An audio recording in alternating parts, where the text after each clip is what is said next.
बहुत समय पहले की बात है। एक जंगल में छोटे बड़े सब जानवर रहते थे और जंगल में राज किया करता था एक शेर जो कि बहुत आलसी था। उसके लिए शिकार भी उसके मंत्री बाघ और चीता किया करते थे। शेर तो आराम से बैठकर शिकार खाया करता था और सो जाता था। उसे अपने राज्य की कोई भी चिंता नहीं थी। जंगल में एक बहुत बड़ा तालाब था।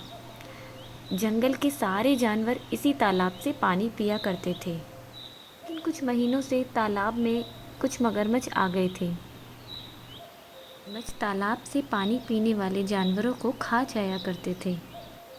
मगरमच्छ के डर से बहुत सारे जानवरों ने तो पानी पीना भी बंद कर दिया था। जंगल में तालाब के सिवा पानी का कोई और स्रोत भी नहीं था। इसलिए जानवरों को पानी पीने के लिए बहुत कठिनाई का सामना करना पड़ रहा था। इसलिए पानी का समाधान निकालने के लिए सारे जानवर शेर के पास गए और शेर को अपनी समस्या बताने लगे।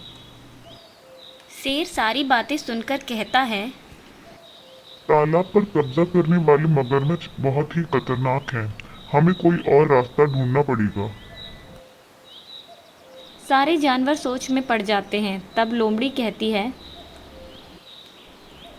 महाराज, पानी की समस्या को हल करने का एक समाधान है, लेकिन उस समाधान को करने के लिए सारे जानवरों को कड़ी मेहनत करनी पड़ेगी। ठीक है, सारे जानवर कड़ी मेहनत करेंगे, लेकिन तुम अपनी योजना तो बताओ।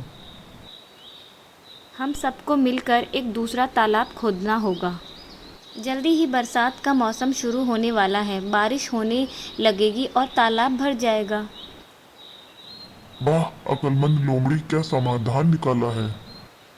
ठीक है, आज से ही सारे जानवर तालाब की खुदाई शुरू करेंगे और जो जानवर इस काम में सहयोग नहीं करेगा उसे कठोर दंड दिया जाएगा। फिर उसी दिन से सारे जानवरों ने लोमड़ी की देखरेख में खुदाई शुरू कर दी। कुछ ही दिनों में बड़ा सा तालाब खुद गया और फिर बरसात शुरू हो गई और देखते ही देखते तालाब भर गया। फिर बरसात के बाद शेर अपने मंत्रियों के साथ तालाब का उद्घाटन करने तालाब पर आए। सभी जानवर और लोमड़ी भी तालाब पर आ गए। शेर ने तालाब का पानी पीकर उसका उद्घाटन किया और एक घोषणा की। सभी जंगलवासियों, लोमड़ी की सूझबूझ से ही यह तालाब बना है, इसीलिए इस तालाब का नाम लोमड़ी का तालाब होगा और इस तालाब की देखरेख की जिम्मेदारी भी लोमड़ी की ही होगी। सारे जानवर लोमड़ी के तालाब से ही पानी पीने लगे। फिर एक दिन लोमड़ी सारे जानवरों को इकट्ठा करती है और कहती है, सभी जानवर मेरी बात ध्यान से सुनो। आज से ये तालाब मेरा है और जो भी इस तालाब से पानी पिएगा उसे टैक्स देना पड़ेगा। बिना टैक्स दिए मैं किसी को पानी नहीं पीने दूंगी। लोमड़ी की बात सुनकर सारे जानवर परेशान हो गए। अरे लोमड़ी, इसे खोदने में हम सब ने कड़ी मेहनत की है, फिर तू पानी पीने में टैक्स क्यों लगा रही है। ये गलत बात है, हम पानी का टैक्स क्यों दें? सब लोग कान खोल कर सुन लो, पानी पीना है तो टैक्स देना ही पड़ेगा। मजबूर होकर सारे जानवर लोमड़ी को टैक्स देने लगे। कोई फल लेकर आता था तो कोई सब्जियां। कुछ समय तक ऐसे ही चलता रहा। एक दिन एक बगुला पानी पीने के लिए आया तो लोमड़ी उसे पानी पीने से रोकने लगी। अरे बगुले, पहले टैक्स दो फिर पानी पीना।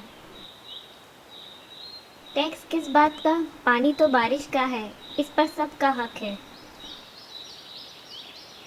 लोमड़ी ने झट से बगुले की गर्दन पकड़ ली और फिर बगुला चिल्लाने लगा, अगर पानी पीना है तो टैक्स दो, नहीं तो पानी नहीं मिलेगा। लोमड़ी ने फिर बगुले को छोड़ दिया। फिर बगुला सीधे शेर के पास गया और लोमड़ी की शिकायत करने लगा। फिर शेर ने बगुले की बात सुनी और बोला, लोमड़ी बहुत चालाक है, उसे उसकी गलती की सजा जरूर मिलेगी। अपने मंत्रियों को बगुले के साथ भेज देता है। तूने तालाब का गलत फायदा उठाया है, इसलिए हम तुझे दंड देने आए हैं। लोमड़ी चीते की बात से डर गई और बोली, मैंने कोई बेईमानी नहीं की, मैंने कोई बेईमानी नहीं की। लेकिन चीता और बाघ दोनों ने ही लोमड़ी की नहीं सुनी और लोमड़ी को पीट पीट कर मार दिया। लोमड़ी के मारे जाने पर जंगल के सारे जानवर बिना किसी डर और बिना किसी टैक्स के तालाब से पानी पीने लगे। इस कहानी से हमें यह शिक्षा मिलती है कि हमें अधिकारी बन जाने पर अत्याचारी नहीं बन जाना चाहिए, क्योंकि अत्याचारी सदा कठोर दंड का अधिकारी होता है। Subscribe this channel.